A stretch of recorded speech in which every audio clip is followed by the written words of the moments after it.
doing, because I'm about to ruin the image and the style that You're used to. funny. But yo, I'm making money. Man, See, I'm so not yo, saying world, that. I hope I you're ready only for write me. this I song. gather round. I'm the new fool in town, and my sound's laid down by the underground. I drink a bottle of Hennessy you got on your shelf, so just let me introduce myself. Yo, ladies, We lost a legend, man. Oh my! I hit that, Mike. Oh, Mike, I hit that. Oh, Hit like that. Dance. Hit it like that, Mike. oh my goodness! Oh boy, man. Hey, rest in peace, Shock G. Rest in peace, baby. Rest in peace. That's right. He Yeah. blessed us, man. You back up. Oh, you people, yeah. I'll call you back. Look at me. I'm skinny. Hey, they gonna talk about the girls. Talk about the Charlotte. The ones got busy in the Burger King bathroom. The UFC fight that's coming on this week. That's gonna be a huge fight. Talk about how Yankees finally won. But guess what? We gonna do the hump, baby. Go! Let's go!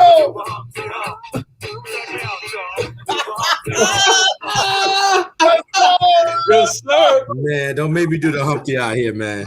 Yes, sir.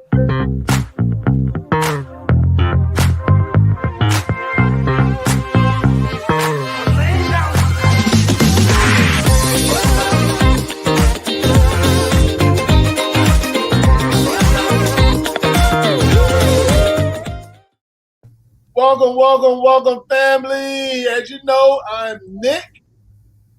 I'm Mike. What it do, troops? Military Brother talking sports. Special guest Friday. We got our man back in the house, Mr. T. Champ in the house. Let's get it. In the hizzle. Yeah, family, man. We had to give homage to Shock G, man. That brother, man. Digital Underground, Tupac. We were both talking before the show started. Man, a lot of people came with Digital Underground, man. A lot of cats, man. But when we heard about Shock G passing, man, we just had to play that tribute to my man, and Got to give it up to him. What's your thoughts on Shock G? You and T Champs, man. What's first thing come to mind, man? Go ahead and take it away, T. Hey, man. Innovator, baby. Innovator. You know, gave us one of the most famous dances, the Humpty Hump, baby. Digital Underground just took it to another level. And you know what's just great from them from a hip hop perspective, man, is the West Coast flavor. And they just brought that West Coast flavor to the rap game. And as we mentioned before, Pac was a roadie for them. They put Pac on, and then Pac, you know, repaid the love by putting him in his video. Mm-hmm. Amazing, man. Amazing career. Really saddened. I tell you, man, you know, and we've talked about this before, man.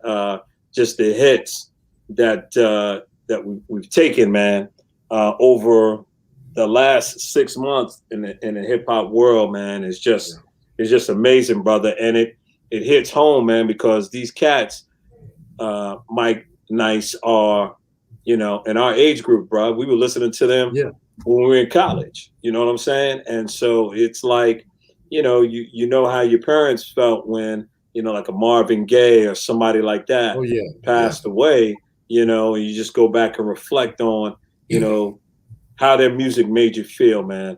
So the brother will be truly missed. And he's the type of brother and they're the type of group, man, that they could have toured just on that. And they probably ate off of that. Hopefully, you know, their pockets was right, man, but just very unfortunate. Yeah.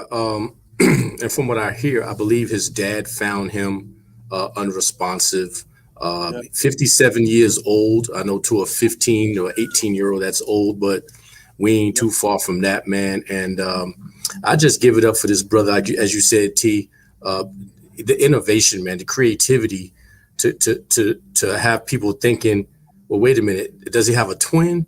Well, wait a minute, is that his real nose? Now, wait a minute, how come we don't see them at the same time? And still making the party jump, man. I mean, the Humpty dance itself used to set the club off. Them 90s was something else, man. Once again, man, Shock G, and as T said, Digital Underground, a lot of music, man. He continued to produce and work on people's stuff, man. Word on the street is he helped Tupac with Tupacalypse, his album. Just he made his mark, man. His gear was impeccable. I mean, leopard skin blazers, man. He brought back the fez, the tam. He had a tie, broke out the Groucho Marx cigar nose, glasses deal, man. I mean, it was nothing that this dude couldn't do, man. And he juiced it and he pushed it to the highest level, man. You just cannot mention 90s hip hop without the Humpty dance, doing it. The lyrics that he said in there is ridiculous. And you just knew the words, man. I could just, as T said, when someone passes of that magnitude, you just think about where you were when you heard the song, the club, the club bangers, man. I mean, and as you said, I'm not really superstitious, but I keep hearing that death comes in threes. So here it is, DMX, Black Rob, Shock G. And it's probably going to be whomever through the grace of the Almighty, man. We can't determine when we're going to leave this place, but the hip hop world, almost in a short span, as T said, has been hit so hard. And I'm gonna admit something. I think everybody can attest to this. When we hear and see our hip hop stars, we think they're invincible, man. Like nothing can happen to them, man. They rock the stage, man. They got the shows. Everybody's screaming. They're music number one. And at the end of the day, they just like us, man. They go through things, man. They got health issues. Everyday life hits them, the endeavors. We just love the glitz and the glory of them. But, man, Shock G, man, you're going to go down in history, man. I'm doing Humpty dance all weekend. All right, Mike, don't throw your back out trying to do the whole. I got that icy hat on deck. All right, man. But hey, man, we probably do it on purpose and come home and tell his wife, "Hey, honey, my back hurting. I've been doing the Humpty." A Humpty. I'm about to crank it up. But like I said, man, we want to get a homage and shout out to Shock G, man. Definitely going to be missed, man. And my thing is, back in the day, man, it seemed like the era was different, man. You would listen to music, play music and whatnot, man, but it wasn't so violent. You could go to the club and, yeah man, it just, these days, man, like you step on somebody's shoe, now they want to end your life. Back then, you might get in a couple of, fisticuffs, fights and whatnot, but you go home, man, you live. Nowadays, man, it's like, you can't do that. So, but anyway. I'll just add, Nick, right up under gangster rap, Humpty and them came out. Like you said, it was fun. Nobody was calling nobody out. Nobody was trying to represent their set and calling out another set on wax.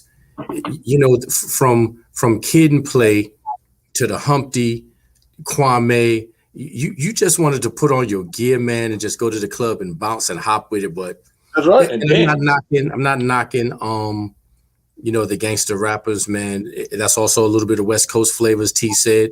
Love, Cube, Snoop, icons, but that fun, loving rap came to almost an abrupt end right after this 91-ish, 92-ish, and then just took off in 93-ish, man. And, music changes with everything else, man, but those were the ever-loving fun days of hip-hop, man. And I think you can appreciate the diversity of hip hop. I talked about the West Coast, and as you go back and bump the music, man, and you watch different documentaries and interviews, you realize, man, that it was Digital Underground, Too Short, E40, Pac, all of these guys, man. Yeah, Exhibit. All of these guys were creating music in that Oaktown area. So when you think about California, that's NorCal, and then you bounce down the South, and you got Dre, and you got Dre and Snoop and all of that, man. And it expanded hip hop, man, and just a beautiful thing. Hip hop has always had a grimy side to it, but there was always a balance. You had LL Cool J saying "I Need Love," right, kicking it for the ladies, and feeling that perspective. And then you had the grimy end. And I think the challenge now is that it's out of balance. But I tell you, Mike, we were talking about Sirius XM, and we were talking to you about that yesterday, and I think they did a brilliant thing.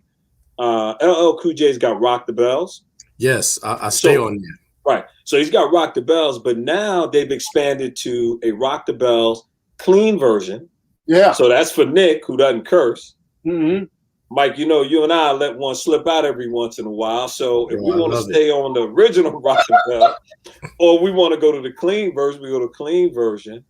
And I just love it, man. And Mike, today LL was playing that old Grandmaster Flash Freedom.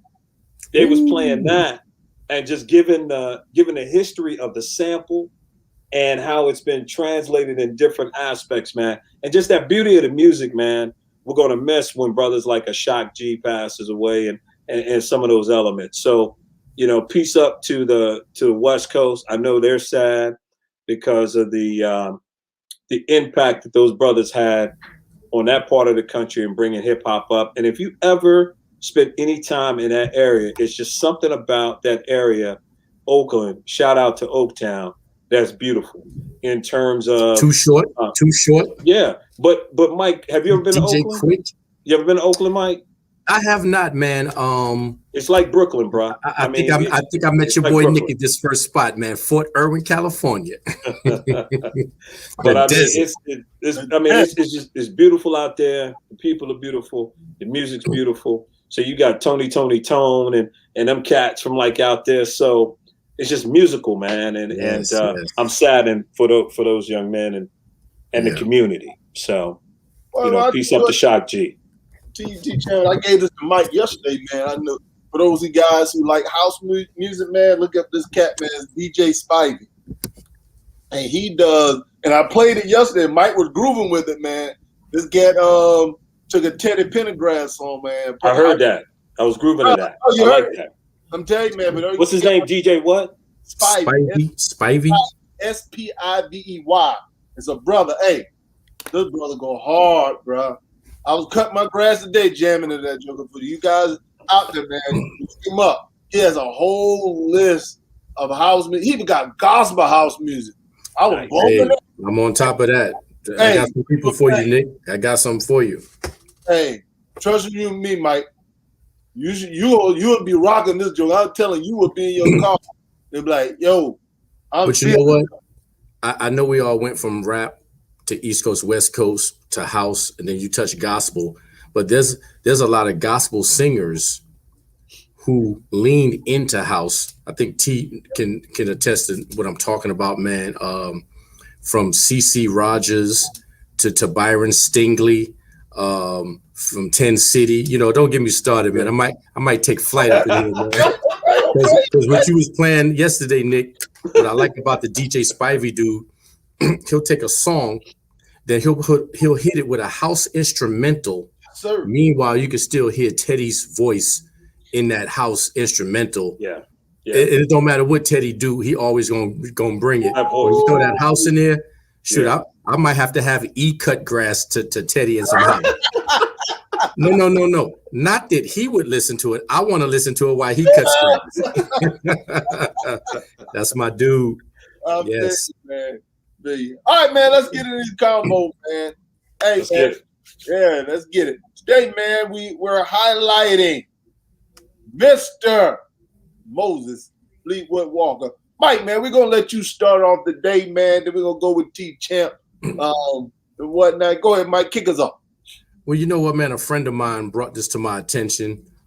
He's big on TikTok, and he sent this to me. I done told him about some TikToks, man. You can get addicted to it. And I heard about this brother, man, and I read some extensive history on him. And just to put it out there, this brother was one of the original first African-American baseball players to play in the major leagues, not taking anything from Jackie Robinson. And I learned this when 42 came out, as shameful as I will admit. Jackie Robinson was told not to talk back. He was groomed to take all the racism, do not respond. I did not know that. I just thought that he overcame that. This brother right here was a little bit different. And he's known to be very highly educated, and he let it be known I don't want to walk in the back door while the rest of the team goes in the front. I don't want to stay in the basement while the rest of the team stays. The restaurants will see my black face. And during one of the baseball games that he was playing in, one of the baseball players got hurt. He was the next best thing to go out there. Fans protested, started throwing stuff. It was an uproar, and it was about to be real nasty. And one of the baseball players said, "Look, we get it. We respect you, but this crowd is a little bit bigger than we can handle. Would you please go back in the dugout and let us bring out a Caucasian baseball player because of the era we're in?" And he understood that. And he was willing to die for his cause, but he didn't want his teammates to suffer for that, man. And that's very noble for these times, man. Almost unbelievable and unspeakable, man.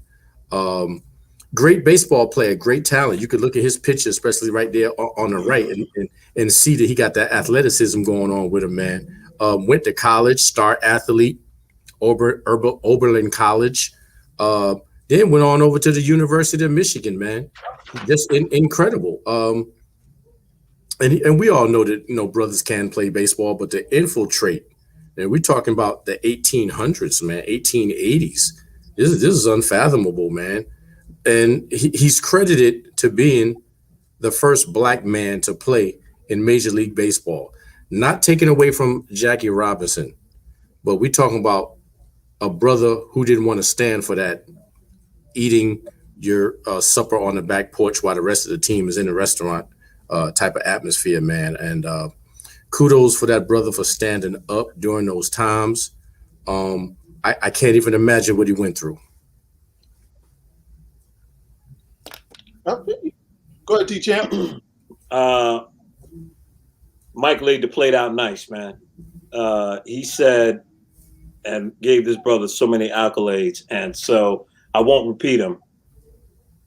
But one thing I'll say is, as I was reading about this, and Mike, thanks for challenging us to look at this and to stretch us. So I truly appreciate it.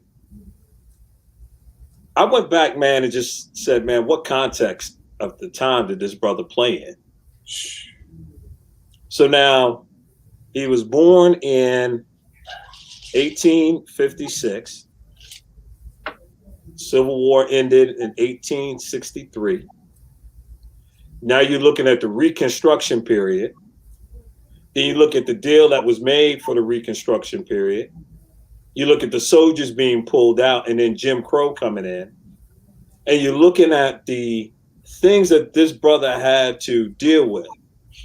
It was bad for Jackie Robinson because that was still Jim Crow. But you're looking at when this time, guys that fought in the Civil War or their immediate descendants from the Civil War being a part of growing up with this man and him having to deal with it at the beginning. Man, I just can't imagine what he was going through. It was at the height of the situation. And to play baseball? Wow.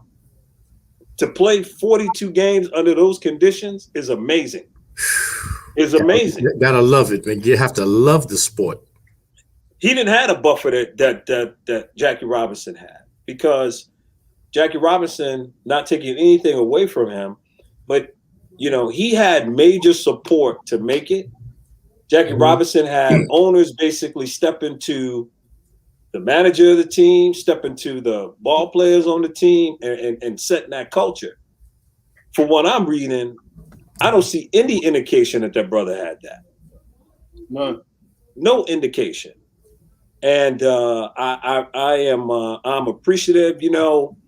I went to the Baseball Hall of Fame up in Cooperstown, and there is a wing that's dedicated to the Negro Baseball League. It's phenomenal. And I don't ever recall, I got to go back and look through my pictures. I don't ever recall, I don't recall any mention of this brother. Not saying that it's not there, but I don't recall like this brother being called out as the first African-American to play. And it's interesting too, There was another man, William Edward White, who actually was black, but he could pass for white. So he decided not to claim that he was black. So think about it during that time. You just say, you know what? I can pass. I'm going to pass. Forget it. It's too hard to go through. So all kudos to this the easy brother. way out. Yeah, all kudos to this brother, man. Moses Fleetwood Walker. This is, and I think this is the main reason why I don't get into the GOAT conversation. Who's the greatest of all time? Because and we can look at basketball. I'm not sure if LeBron James, Michael Jordan, Wilt Chamberlain, all these other phenomenal basketball players could do what this brother just did. And that's why I said he paved the way, man. He paved the way for those guys you just named. Yeah, we man. can't fathom it. We can't fathom it because we ain't in that. But that it goes to my point, and the fact that when people try, I'm like, it's different eras. Those different. I think me and you even talk about what what when Kareem Abdul-Jabbar was playing, what he actually went through when Luis Sindor. I mean, the name change. Yeah, man. So that's why, man, I don't get into who's the greatest. I said the eras are different. The time was different. You can't discredit what those guys went through back in the 1800s, even in the beginning of the 1900s. And you cannot fathom these brothers, man, wasn't even given an opportunity. They go to a hotel. Your teammate can stay in the hotel, but he probably got to stay in the dang old barn because of the fact they didn't respect it because of our color. So, man, and that's why I'm like, hey, I don't get in that. It's two different eras. And in that era, okay, but this brother right here, man, and there was one story, as I was doing my research up on him, and they were saying how he was so talented. At one time, he went to this one place, and the fans, to show y'all talent, they wanted to see him play, and the team didn't want to play him. They started booing. Because he was so talented. So they finally put him in the game. He was a catcher. So the pitcher, instead of taking his sign, wouldn't pitch whatever sign he put down. Being disrespectful is like, you're not going to tell me what to do. So he wouldn't listen to the signs that he even put down. He'd say, no, I'm going to throw my own pitches.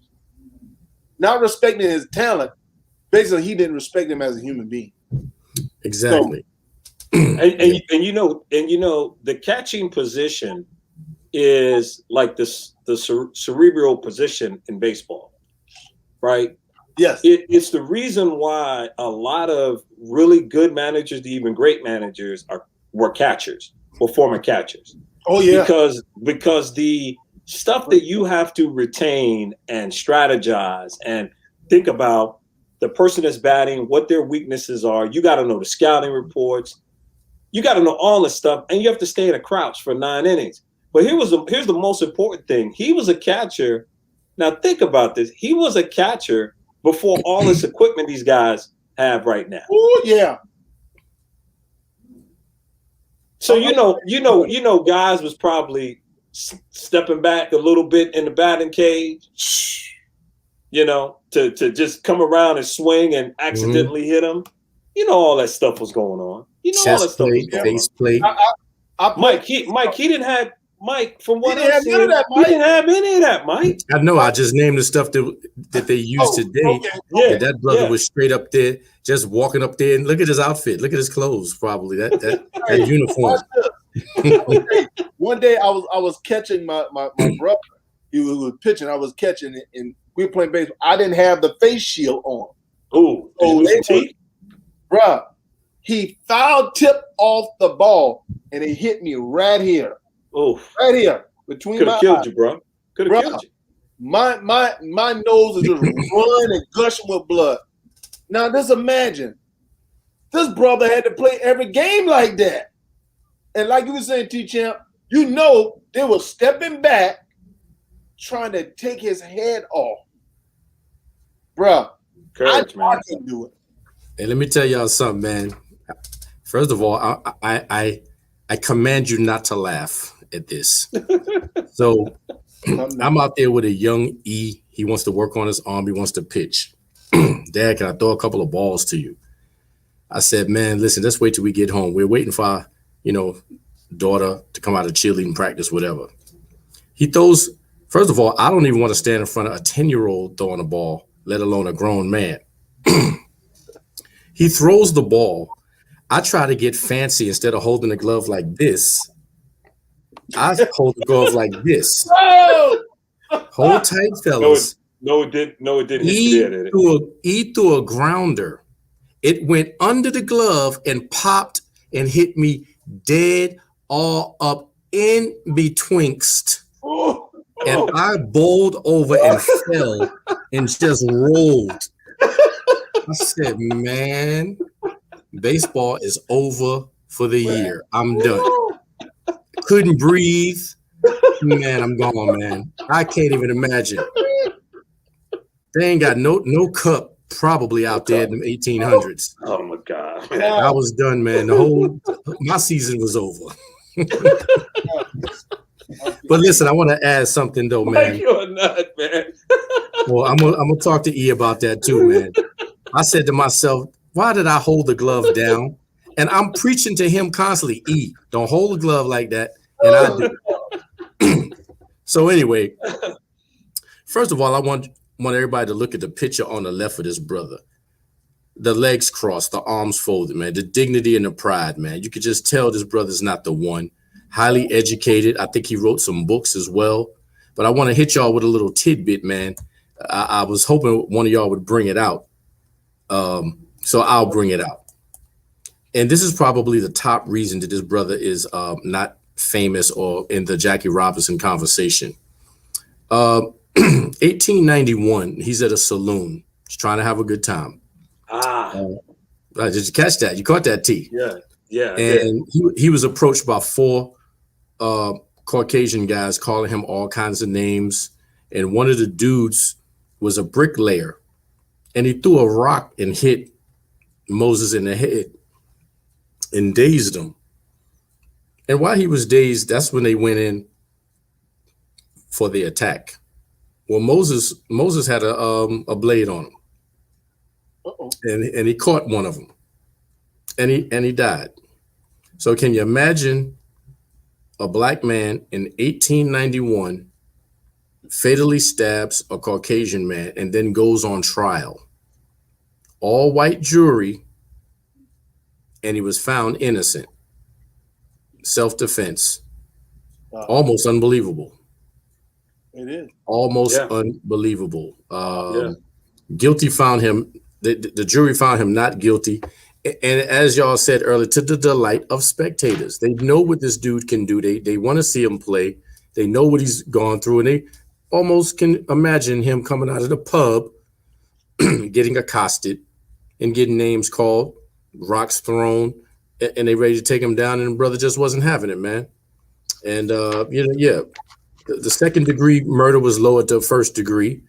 And I can't even imagine him getting off myself as I sit and speak on this.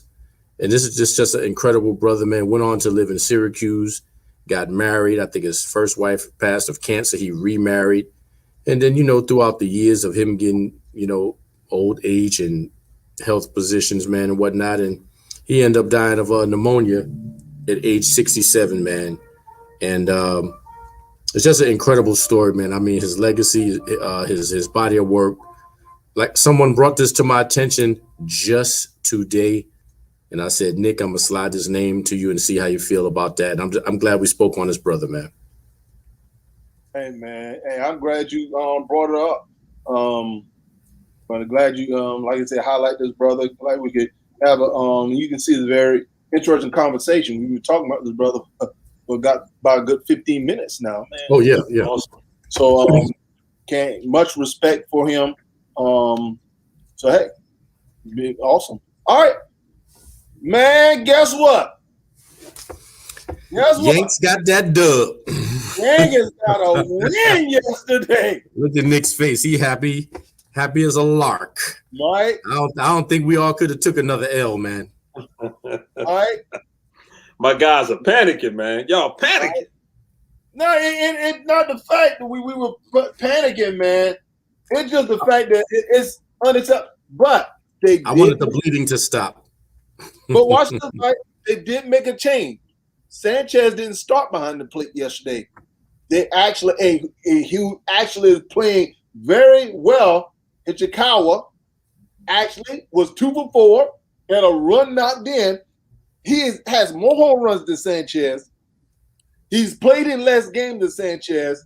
And this is actually Gurman's first win. All before when Sanchez was catching him, he was giving up 6 runs a game. Yesterday, he only gave up 3. And Yankees had a couple of errors yesterday that really cost him. He only gave up 2 earned runs.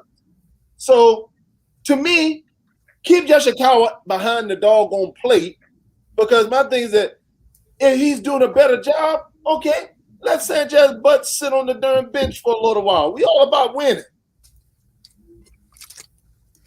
What do you gotta do what works. Do what works. Life is about change. What you thought, T-Champ? So I've been listening to you brothers all week. I've been laughing, chiming in. Keep blood pressure down, T-Champ. Trying to. So let's just talk about a couple of things that I like that I like, and a couple of things I don't like. The first thing is the pitching has been good. The pitching has been good.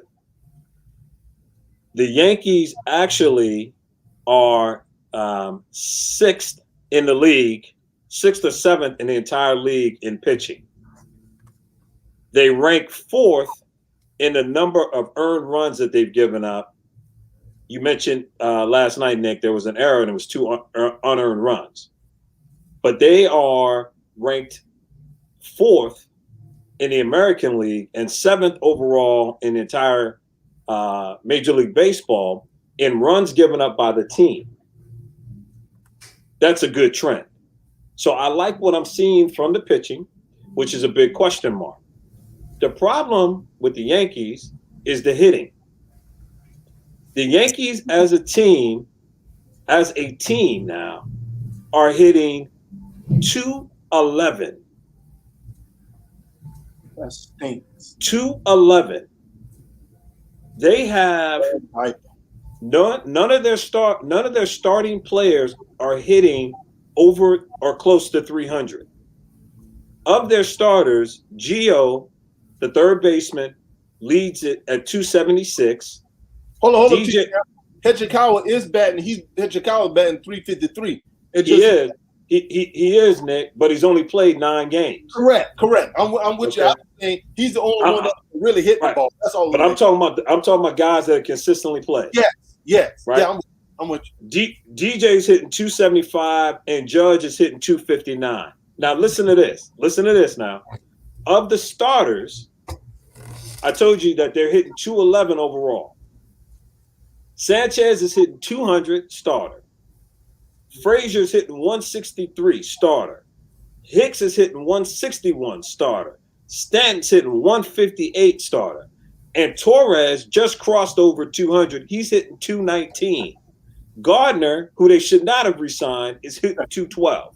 Thank you. So now when you have that situation, when you look at the differential, right? When you look at the differential, it's not good. Because where we're ranking in terms of batting average in the league is 26th in the league in batting, 28th in runs scored. That's out of 32 teams with the Yankees payroll. So the offense is not performing. They're not hitting well. Okay. And this is the final thing I'll close with. The Yankees have, guess how many stolen bases the Yankees have as a team? Maybe 3. Just guess. 3. 5. So what that tells me is it's either a home run and win or score, or we in trouble. We don't manufacture runs. Now, I watched this game last night. This is the first Yankee game I probably sat down and watched more than 7 innings. The Yankees were down 3-0 in the first inning, as you see in the box score. Yeah.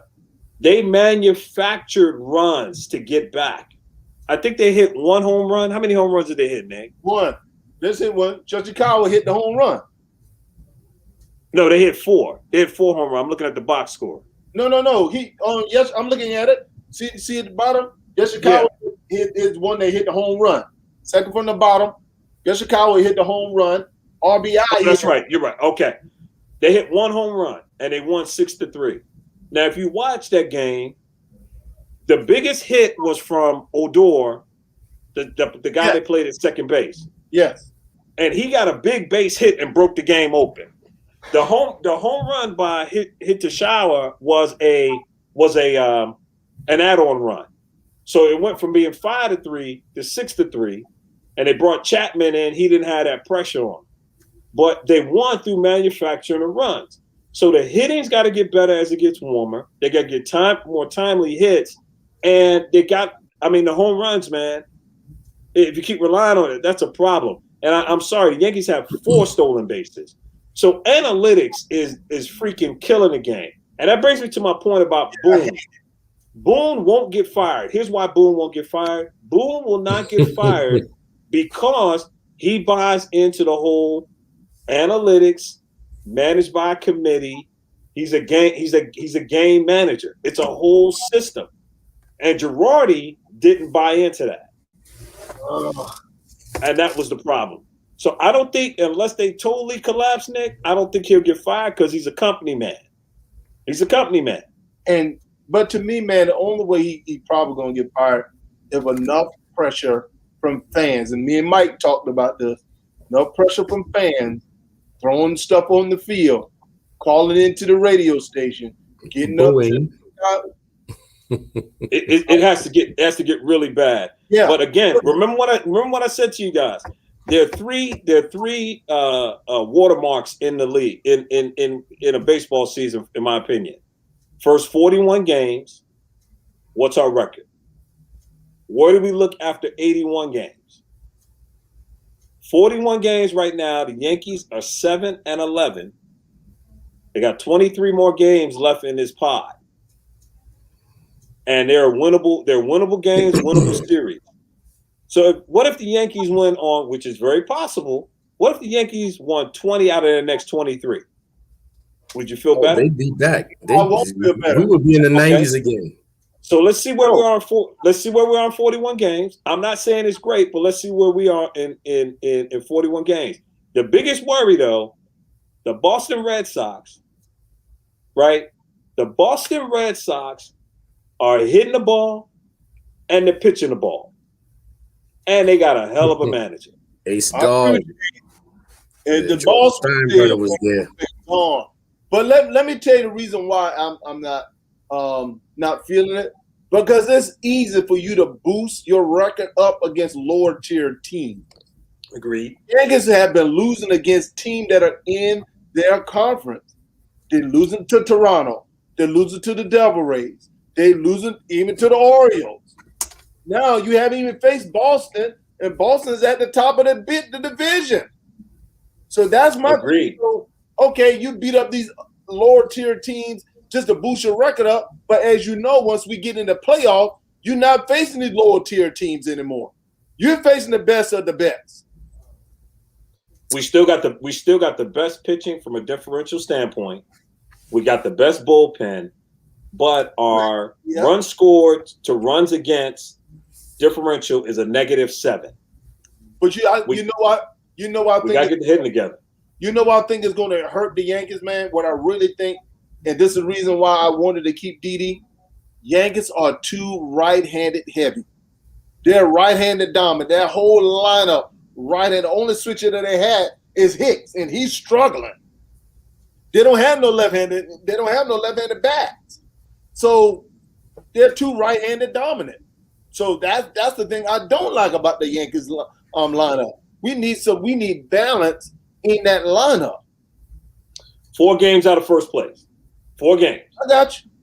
With four Yankees, games out. I like that, T. I'm gonna use your words. I'm going to get everyone's best. We got to step it up. I'll go to the land of T and see where we at. But the Yankees have decided to step up to the plate and throw down.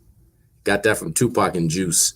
The Yankees, man, first of all, I love them, man. Been a long lifetime fan forever, but they've had their most hits since April the 7th. If it wasn't for this dude's 2-run single in the 7th inning to wake the Yankees up, it could have went the wrong way, man. They got to start bringing it.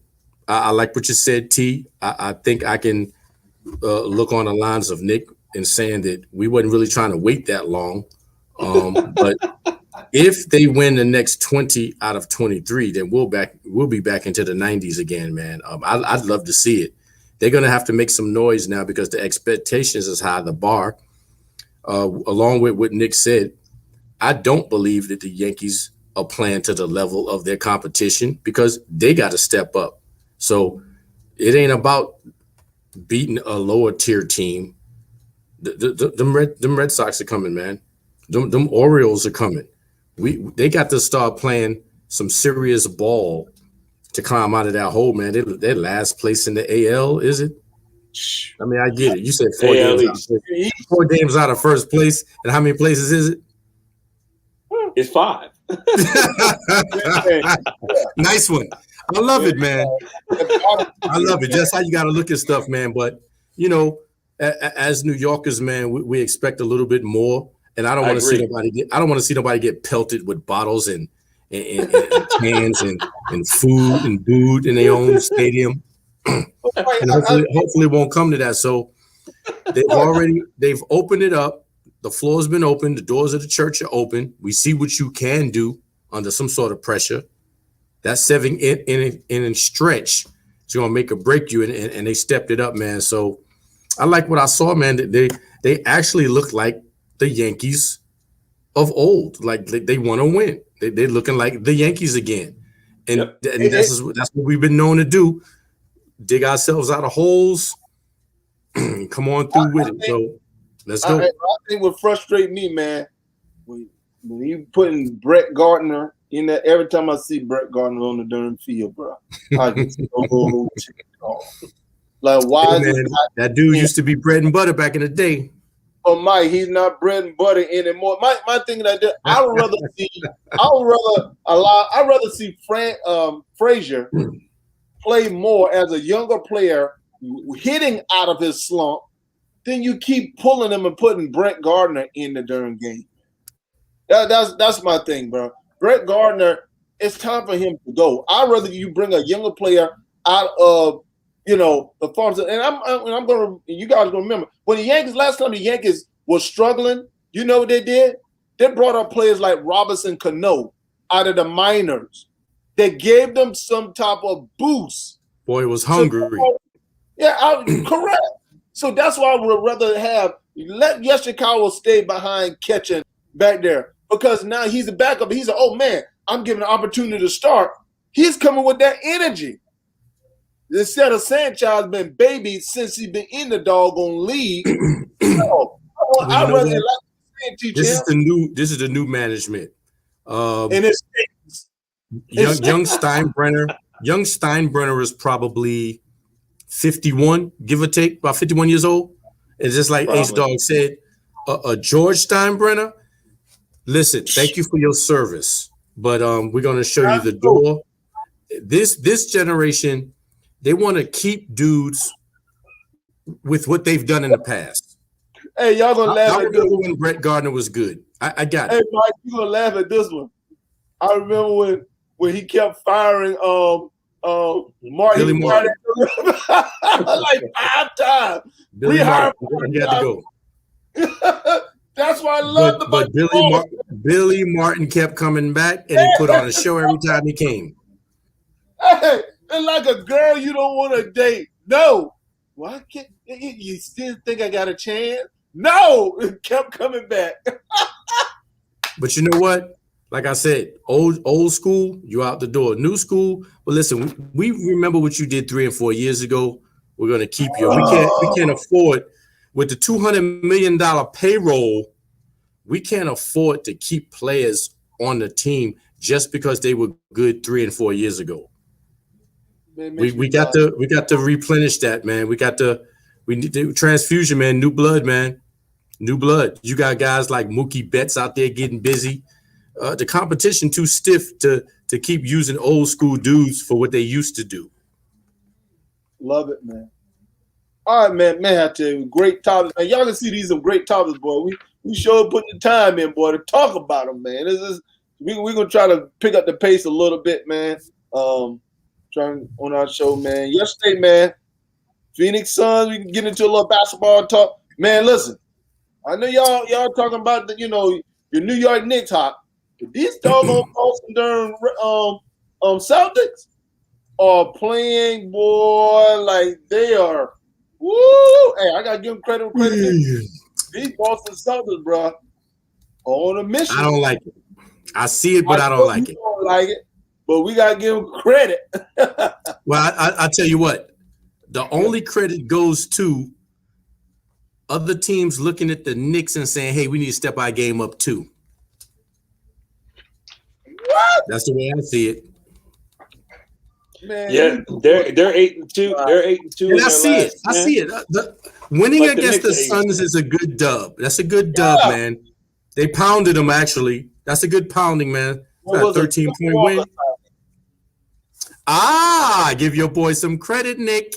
I tell you, hey, if he do good, I'll give Kemba Walker credit when he did 32 points. Kemba Walker is red hot, and the key is they look like they gave him some rest. Nick, you got to eat crow on Kemba. Come on now. Yeah, come on, man. Come on. A 30 piece. Next game. When the last time Kemba had 30 points on somebody? See, we got to scratch your head on that one. True. That's what I'm saying. That's why I'm saying give him props. Correct. He played 37 minutes, and they rested him. And they're trying to keep him fresh, man. You got to give Kemba them props, man. They're red hot right now. They won at Jaylen Brown good last night. Brown didn't play. He played his game, man. He played his game the way it was supposed to be. Jason Tatum could scale back a little bit. I think he had 15. Yeah. Let me see. I got my scores written down. Devin Booker wasn't doing that much work last night. CP with 22. Past couple of games, Booker has been off the past couple of games, man. He's been really off the past couple of games, and so, hey, but they won. So on to the shout out to Riri. Yeah, hey, boy, don't get us started. Action, man. Hey, gotta give him credit, but it's all good. All right, on to the next one. Let's talk about my Hornet. Oh, we can speed past this. Nope. Give that the FF, the fast forward. Hey, matter of fact, we need to spend about a good 15 minutes of breaking down this Hornet squad. Man. Why is it so big? That brother said a 15-minute breakdown. Want to know the reason why, man? Charlotte, man, that irritate me about Charlotte right now, man, is that now for the past bring up the Charlotte score, big dog. Huh? Bring it up. It's right there. You can see it. Oh, you got the Celtics still up. You got the Celtics. Oh, my bad. My apologies. Thank you, brothers. Appreciate that. Appreciate it. I thought I had it up. Now, first of all, Nick, I know you ain't getting happy over a 18-41 Orlando Magic. No, what are you talking about? Oh, my bus. Okay, that was the Pelicans score. Yeah, all right, here we go. No, they lost to the Bulls. Oh, man. Hold on, man. We just shifted gears. Yeah. Whoa. Hey, I'm honest. We stink right now. And the thing that irritates me about Charlotte, man, and Mike, you understand, I talked about this the last time when Charlotte played the New York Knicks. Now, mind you, he played Charlotte. The Bulls got up. It was a 10-0 run first quarter. Carey scored their first point. He played Carey Jr. 15 minutes. 15 minutes. He gave you 8 points in 15 minutes. Like I said, Charlotte isn't going anywhere. Why aren't you playing this kid just to see if he's worth keeping on your team? You're playing Washington, you're playing all these other guys. Okay, you just drafted him this year. You need to start playing him more. When you gave him playing time, he gave you a double-double. And he keep going. And Mike know what I'm talking about. He goes to the small lineup where the tallest guy on your team is 6'9". Everybody can shoot 3 points. And you get killed on the glass. The one who was killing. That undersizing that they're doing, man, and let it be known that I had a pleasure of sitting next to Nick against the Hornets Tuesday, man. It was a work of art. I loved every minute of it. It was beautiful. Very analytical brother, man. We sitting there just watching the undersizing of Charlotte. When your tallest kid out there is 6'9", how could you get boards? And the Bulls got some big boys out there, man. You just ain't gonna snatch boards on them. Mike, how many rebounds you think old boy from Orlando had against Charlotte? You know how many boards he had against them? 16 rebounds, 18 points. I see that, man. That's a lot of board work, man. Thies with 7. Thies or Tees, however you want to pronounce it. Used to be with Boston, now with yeah. How the world you cannot see that rebounding, crashing the board, and stop shooting so many doggone threes, man? I cannot stand with. Watch this now, and I'm gonna make this point, and we'll go on. Graham was 3 out of 11 from 3-point land. You know how many shots he took? 14. So all you do is shoot 3. And Mike, you know what I'm talking about. You sit behind the 3-point line shooting threes all day. 3-point festival. Dude, that's what irritates me about Charlotte and their coaching. So you mean to tell me you can't see that y'all need to drive the ball to the basket? And Learn from that. You did that Tuesday. You shot yourself out, and you wasn't getting boards. It's one thing to shoot an ill-advised 3. It's another to shoot when none of your teammates underneath to get a rebound. Thank you. Ain't none of y'all cash money like that. That's something irritating. But we're gonna move to the next, man. Let's talk about. Hey, we might spend a little time with this one, bro. Those Bucks. I see it. Oh boy, I see it, man. Your boy Greek Freak, 27-16. But let me ask you this question. Middleton, 24. Go ahead, sir. Hey, Mike, did you see when he scored that bucket and was clowning Embiid? He was. I don't know. Did you see T. Champ? I see you bobbing your head. I'm surprised Embiid didn't do a flagrant because he don't appreciate showing off, and he love to sneak somebody. Hey, I think he hurt his shoulder or something like that. He was grabbing his shoulder with the Greek feet, bro. He said it last night. We get ready for the playoff. Well, he need to after getting rocked last bubble. He got help now. You have Holiday. You know Middleton's always been there. Yep. Holiday's a key pickup for these Milwaukee Bucks, and they signed the contract extension. Lopez will give you a couple of garbage points, man. He dropped 16 last night. But the Joker shot 7 3-pointers, man. How the world you 6'11", 7'1" shooting? That's listen, coaches. Let me tell you something, man. A coach should have looked at him and said, "Big man, you got one more time to shoot a 3. You're gonna be right over here with me." But Mike, that's that San Antonio offense. That is so Budenholzer was the coach for the Hawks.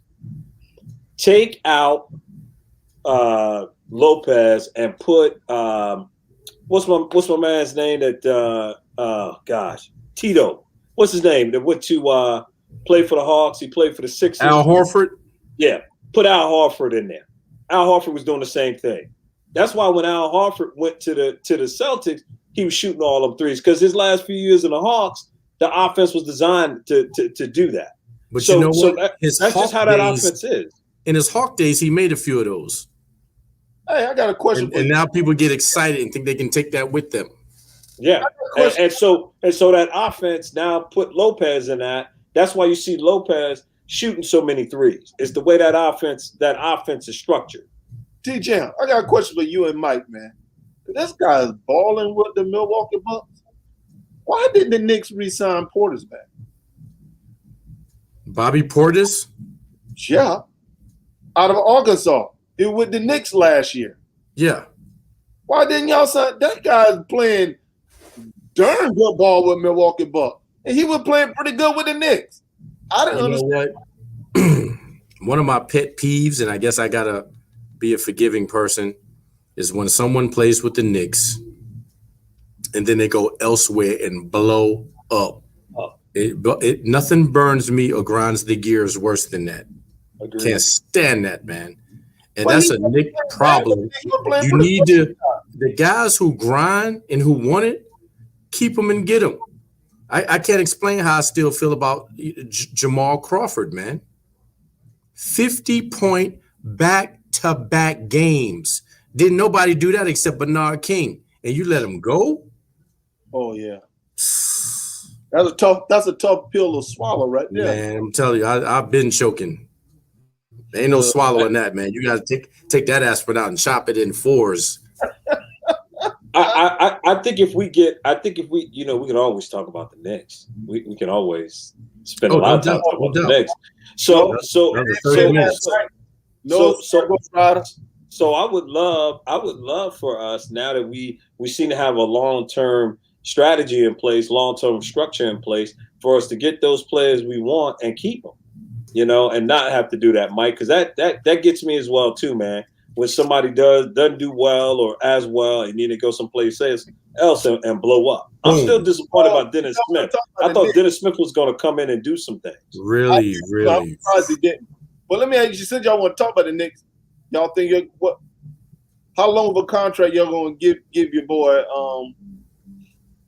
He's up for a contract. He can do a contract extension. Who? Randall? Oh, he in there.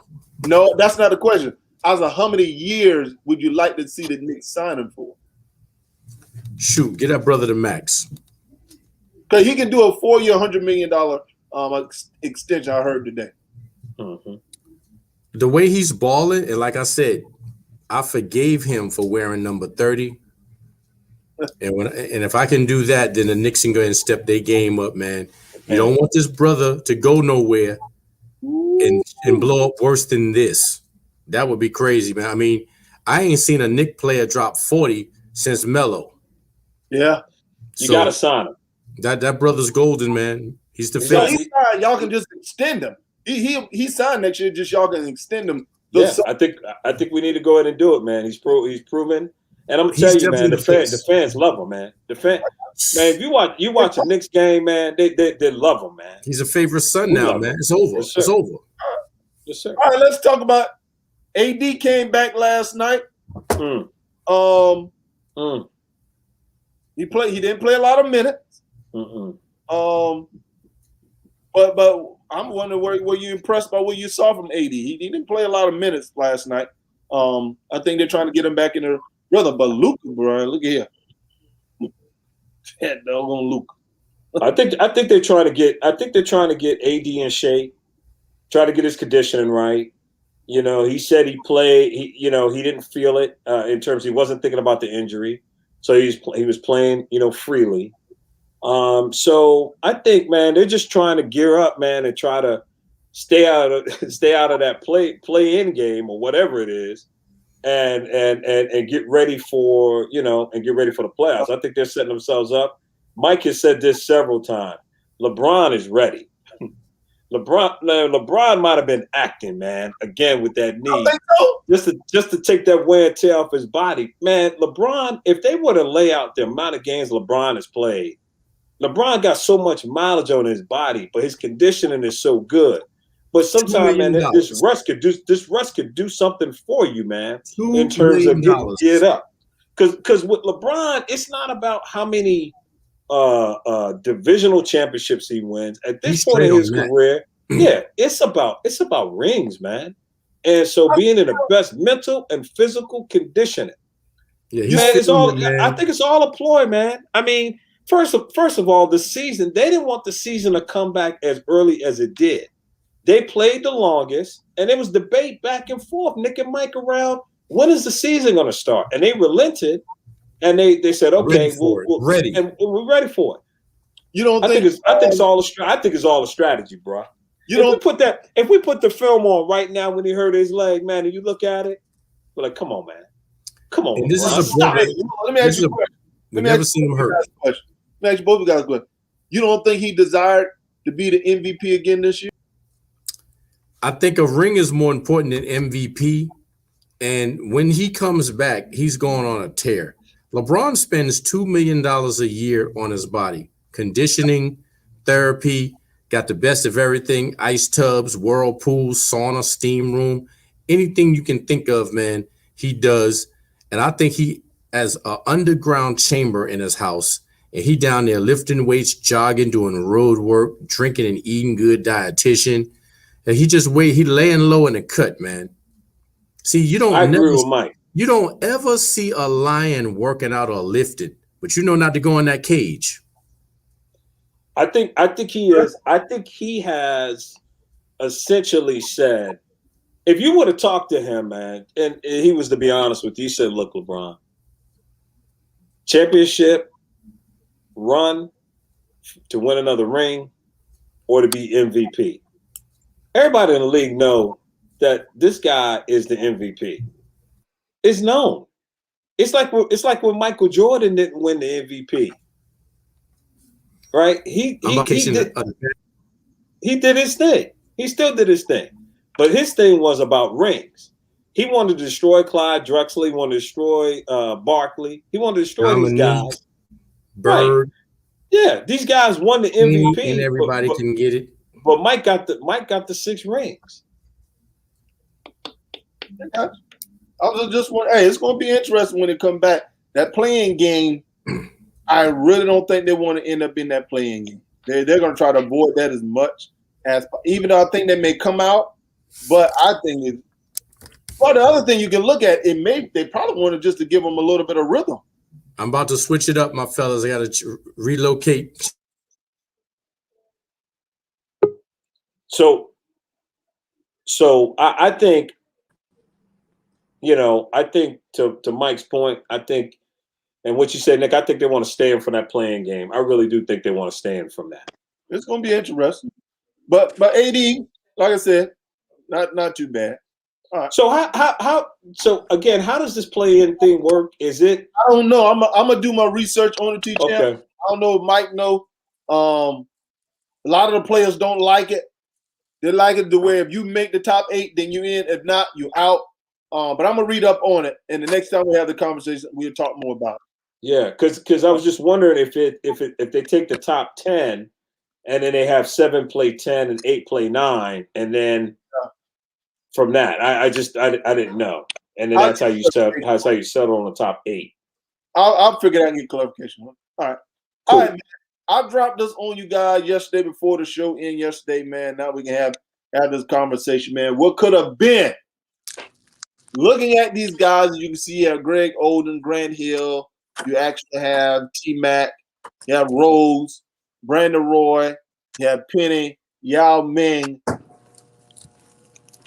Whose injury hurt you the most? Look at those guys, man. Man, I believe it's a great list, bro. And it's tough to say who hurt the most, man. You can go T-Champ, and then Mike can chime in, and then I'll go last. Grant Hill, in my opinion. The storybook was out there for Grant Hill, man. I mean, he was a prolific winner at Duke. Okay.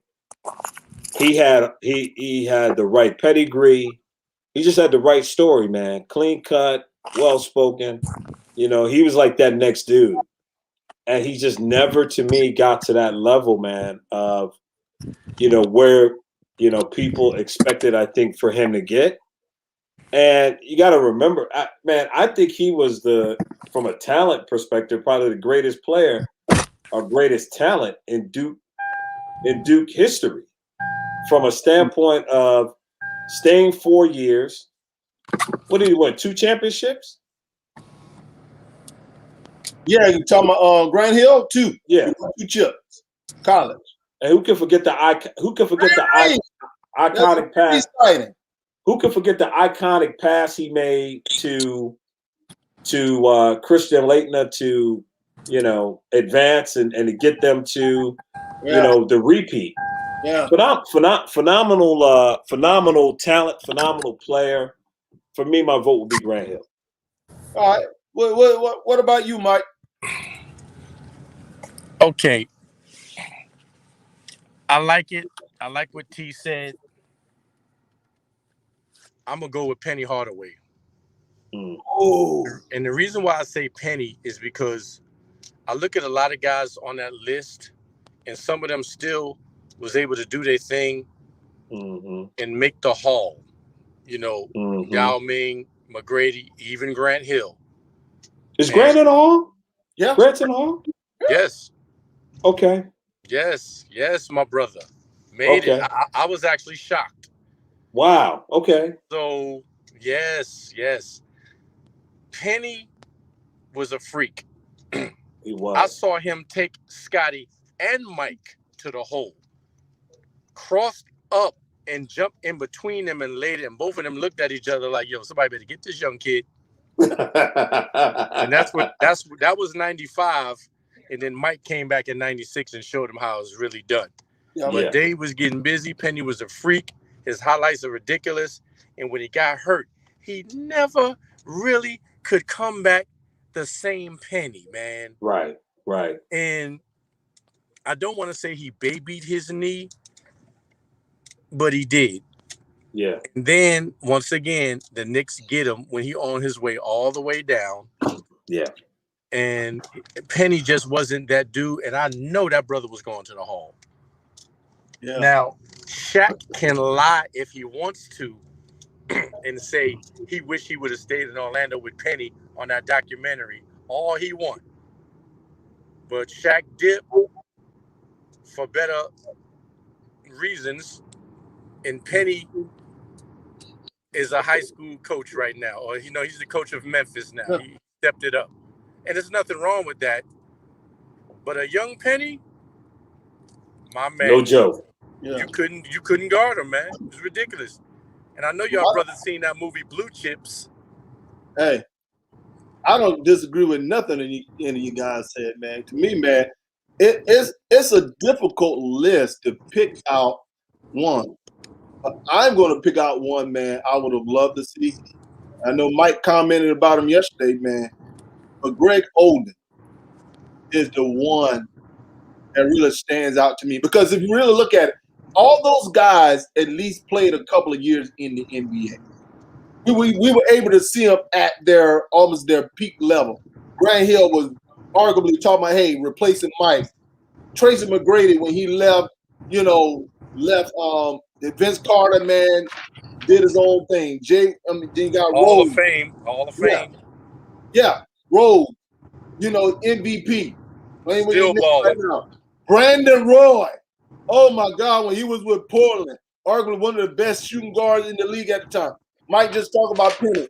Yao Ming was going back and forth with Shaq with a jump shot that couldn't be blocked, 7'3", 7'4". But we never got an opportunity to see what Greg Oden could do based on those injuries. His first year, he had that devastating knee because, look, he took Ohio State to the championship game with Mike Conley. A broke hand. Yeah. So and he went opposite. He shot the free throws with the opposite hand. That's what I'm saying. So when it comes to just the injury part, man, because listen, he was drafted ahead of Kevin Durant, the Durantula. Same year, 2006. Same year. So I would have loved to see what Oden could have ended up becoming if he would not have gotten those. And I'm just looking at, okay, when you're dealing with injury, everybody else we were able to see peak out. We never saw Oden peak because of injury. And back in 06, if you say who's going to have a longer NBA career, Mike Conley or Greg Oden? Oh yeah. Who's going to get that monster contract? Remember when Conley signed that monster renewal? Yeah. Became the highest paid player in the league. Yeah. And stuff. Right. Unbelievable. Unbelievable. And Oden, man, I tell you, it's sometimes it's better to pick number 2 than it is to pick number 1, isn't it? Right? Because Portland picked Oden. No, I would say 03. Yeah. Third. Who's third? Mike went third. Hakeem was number 1. No. I'm talking about when Odin was drafted. Oh, I thought you were talking about when Michael Jordan came out. Okay. No, but that class as well too. You know, you got great players. Yeah. You know, and Portland picked Sam Bowie. Yeah. Yes, they did. Before picking Mike, and they picked Odin and missed on Durant. It's crazy. They should have listened to Bobby Knight, because Bobby Knight said, "Listen, you put him as small forward and put Clyde at the shooting guard, or Clyde at the shooting Michael." He's like, "You don't pass up whole Michael Jordan." But anyway, exactly. What a big mistake. And I'll say this, and I understand what you were saying, Nick, but I'm gonna throw this out there. One of Greg Oden's injuries was in a pickup game outside with some friends. Ugh. And instead of him working on his craft and just trying to hit the weights and go hard and come back and ease into that thing like an AD is today, Greg Oden also got caught sending pictures of himself to some female. And I just think he had too many agendas going on and didn't focus on what opportunity he had. And I'm not knocking his social life, you know. He want us to believe that the camera on his phone was in a different position and he didn't mean to do that and all that old nonsense. Man, stop it, man. You're too big too big for that. And from what I heard, he ain't really that big. I'm not touching that. We're gonna move on. We're gonna move on. That Mike is crazy. On to this conversation that we started yesterday. As my cohort, my co-star, Mike tried to be Slick Willie and put it out there in a way that wasn't clear. I had to come and clarify. He just put out there, if Steph Curry a superstar, everybody was like chumming, yeah. Until I had to give him an educational on what superstar meant. And when I don't know who made Nick the guru, but let's go. Hey, it's not about the guru, because I'm the one who actually asked the question. So if it's my question, that means I set the parameters. That's just like if you have a question, you set the parameters. I'm ready to set it. Let's go. Yeah. And I said top 5 superstar defined as a top 5 players. And when I put it out there, you had some people who would say Steph Curry was, and some people saying that he wasn't. You had one person say he wasn't, and the rest of the world said he was. No, you are incorrect, Ghost Rider. I'm not talking about on the page that you put out. Okay. Hold up. I went back and did one myself.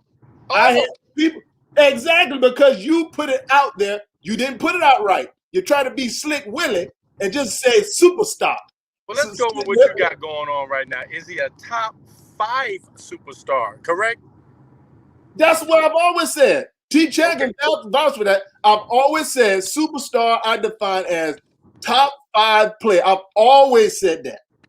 I'm not talking about when he was an MVP. I said right now, superstar I define as a top 5. And then T-Chan, correct me if I'm wrong. We had this conversation before.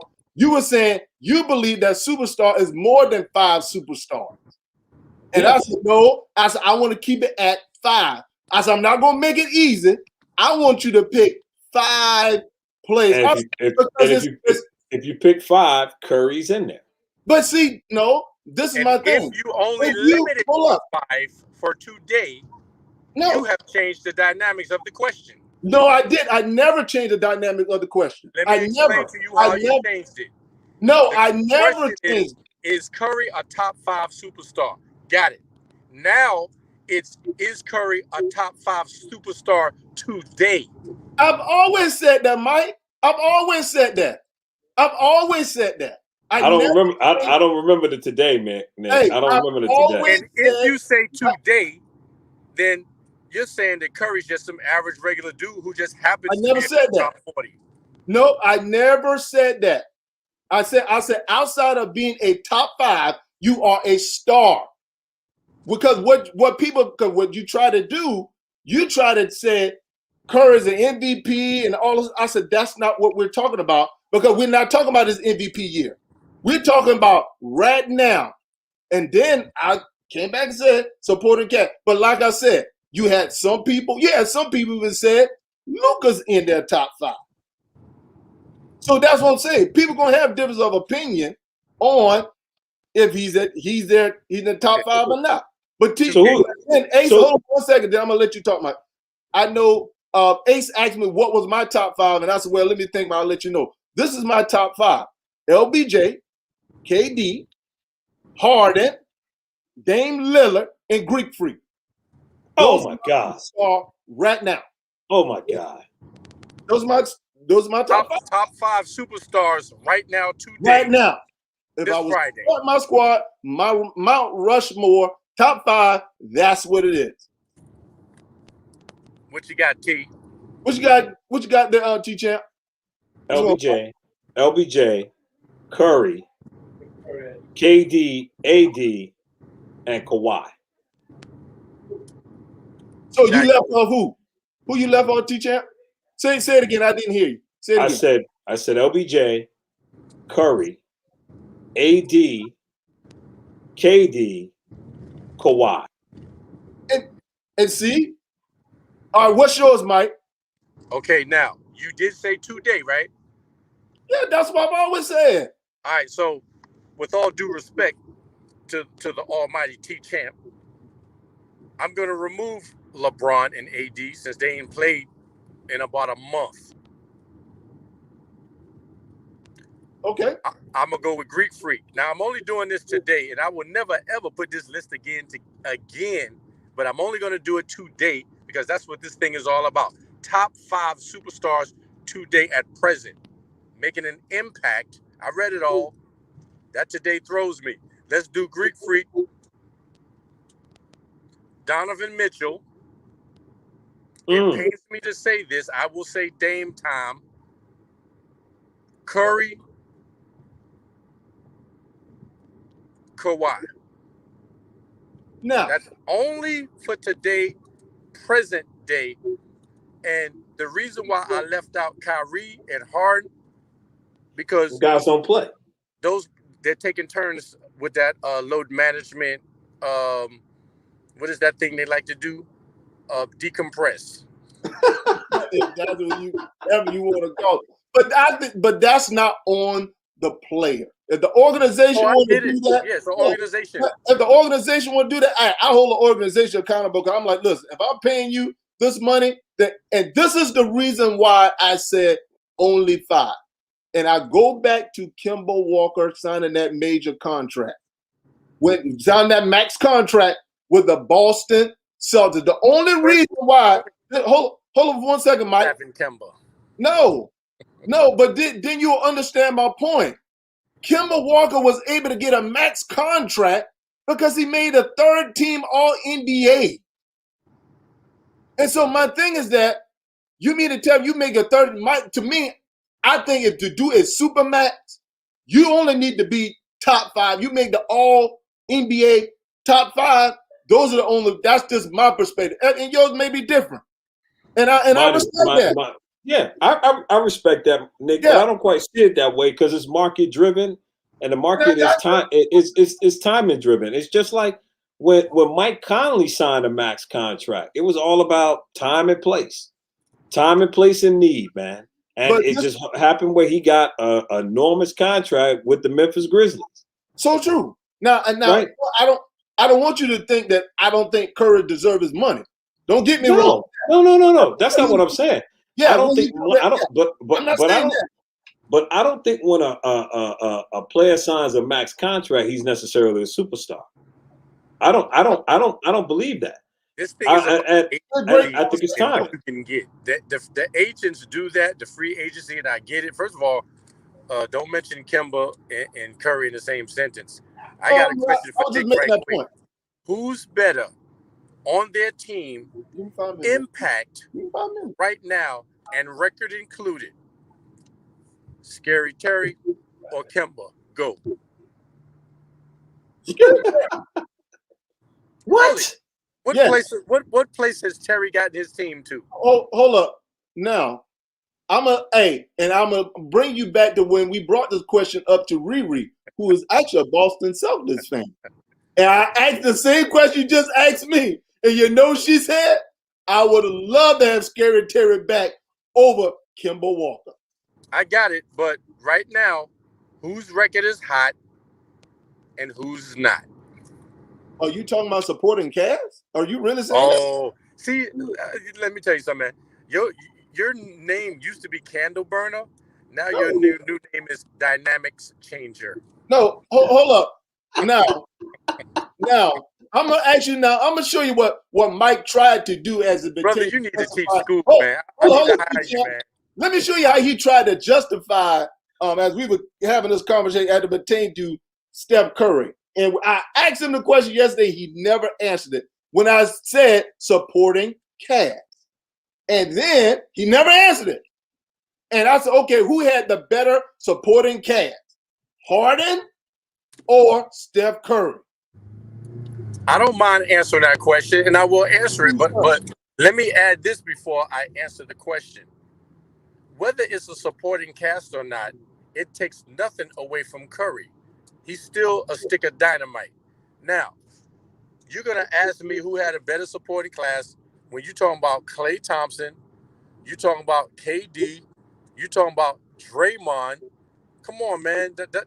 You've answered that. I'm not going to put those brothers in the same category of anybody that the Rockets have ever had. And I'm really and truly didn't expect Harden to take the Rockets to the promised land.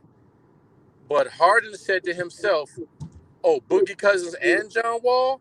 Oh, I need a trade immediately because I know this ain't. I'm out of shape. I done had too many peanut butter and jelly sandwiches. Man, get me out of here. I can't do it. Now, the reason why I say that is because of the fact that one, his head coach was your boy, Dan Toney. Don't do me like that, man. Don't do that to me on the phone. And then, to me, I'm like, dude, Steph Curry has had help. Harden, this is really, other than his when he was playing with KD in OKC, this really is the first time he really had a great supporting cast. Great. The whole team is rocking. That's my point. Hold on, though. I come from no excuse land and no self-pity street. Harden don't get a pass because he didn't have surrounding cast or help. Okay, we see that. Quick question. Who helped MJ get his rings? That made an all-star team.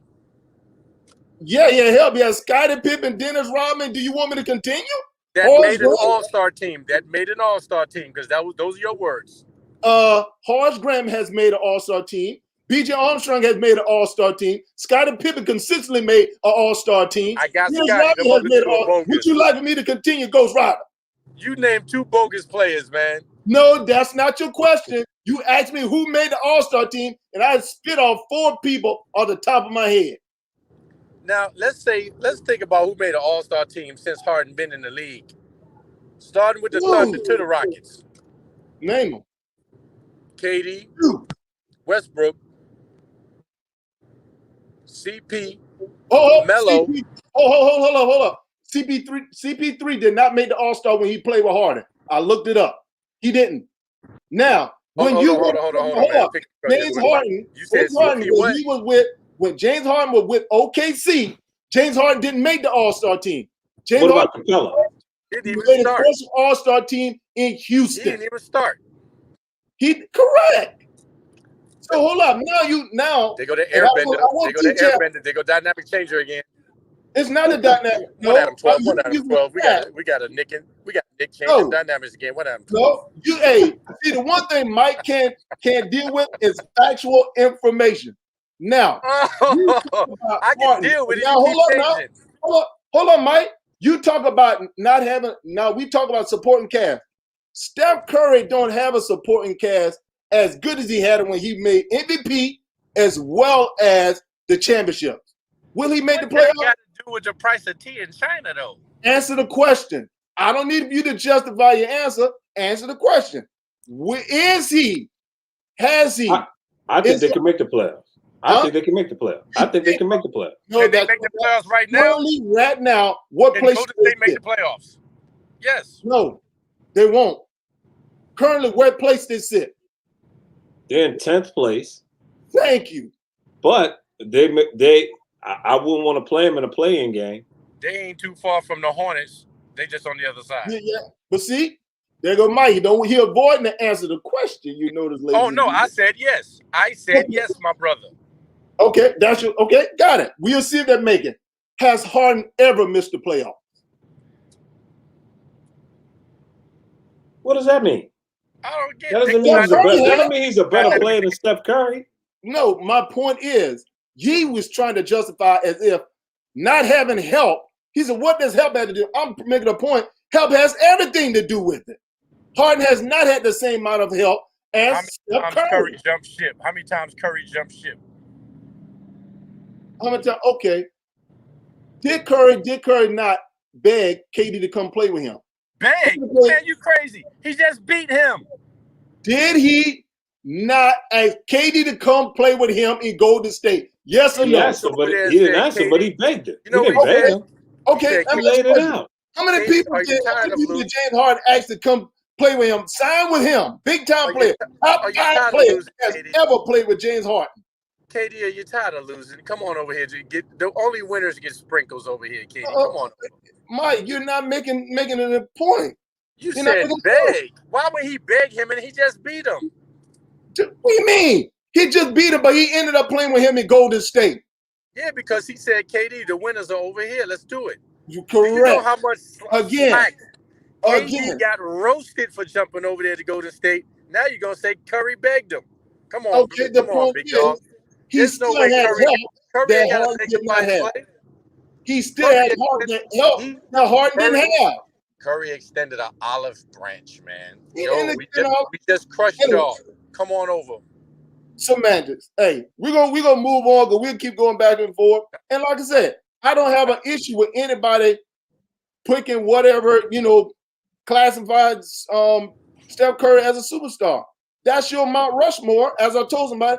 That's who you pick. That's just like T. Chat picked his. I respect that. I got no issue with that. Mine's I don't include Steph Curry in mine, and I'm cool with that. So decisive game. So decisive game on the table, Nick. You take Curry. You take Harden. Harden. I think I answered that early. You go down. What you smoking, man? Let me get some of that. No, that'll fix my knee if I hit that. That's mine. I take Steph Curry. I don't take Steph Curry. Give me Harden. What's my next status so it won't be any confusion? Who would you take in a game, Harden or Curry, or who's better, or who you hit last shot? All right, baby. Hey guys, Hey, I just put it together. What? I didn't hear you. The reason why Nick doesn't like Curry because he broke Ray Allen's record. That don't have anything to do with it. And Ray Allen. Listen, I have nothing to do with it. Just admit it. We can move on. No, but see, that's Mike's perspective. Don't get mad because that 12-year-old broke your boyfriend. Right. I don't get mad over talking politics about sports. That's nonsense. What you just spit out is Mike's perspective. That's not Dennis' perspective. That's not Nick's perspective. That's your perspective. I don't have an issue with it. I don't look at it that way. That's simple. Okay. I'm watching you, man. All right, last one, man, because I have to go. UFC. Good luck to Butler High. Good luck to Butler High. Go ahead, sir. Yeah, my son has a game, so I'm going to have to go. Hope you guys catch this fight tonight. You got the UFC. Who you got, Mike, right quick? I'm going with Usman again, man. He's just a technician. I don't care if he did stomp my man toes last time. A win is a win. Just joking. What about you, T-Chap? Usman. I'm going with Usman too, man. I believe Usman one of the best fighters in the game, man. So, hey, family, I got to run 6:30 top of hour. I appreciate everybody. Appreciate the T-Champ. We're going to do this thing again. Everyone have a great weekend. And everybody, be safe. I'm Nick. Peace. Keep rocking. He's Mike. Everyone have a great weekend. Peace. Peace. Y'all do the same, man. Good luck.